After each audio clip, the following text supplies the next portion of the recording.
Hello, this is a presentation for the David Whitney Jr. collection as proposed by Emily Renz, Kylie Winningham, Tamara Carr, and Zachary Kaplan. David Whitney Jr. was born in Watertown, Massachusetts in 1830 and moved to Detroit, Michigan by the age of 27 to expand his lumber business with his brother Charles. After acquiring great wealth from the business, Whitney began buying many properties, including the Grand Circus Park building. It was remodeled to be what is now known as the David Whitney Building, which began his architectural infamy. David Whitney Jr. passed away in 1900, but left his architectural footprint behind him in Detroit, where the David Whitney House was added to the National Register of Historic Places in 1986. The proposed collection will consist of 750 blueprints covering most of Whitney's architectural career that were received from local government archives and the Whitney estate.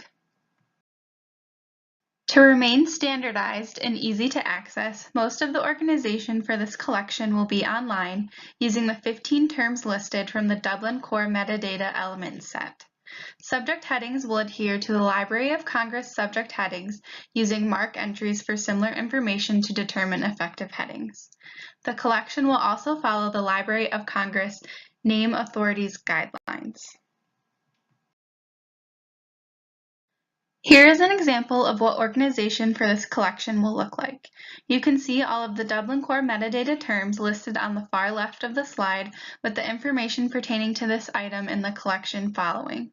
As you can see, we attempted to use a wide array of specific and standardized terms and tags so that this collection is both very usable and very searchable. Our collection is proposed with the users in mind, which will consist of mostly researchers focused on the history and architecture of Detroit.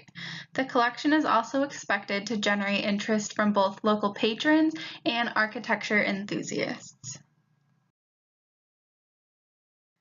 Because blueprints can be incredibly brittle and acidic, the collection will be preserved using tried and true methods, including keeping each blueprint in their own standardized folder to avoid shuffling of the blueprints to the back of the drawer.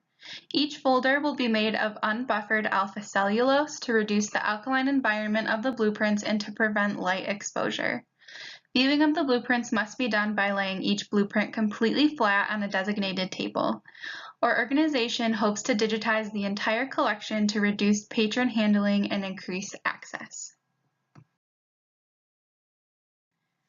Thank you for taking your time to listen to our collection proposal, and feel free to browse the resources listed here.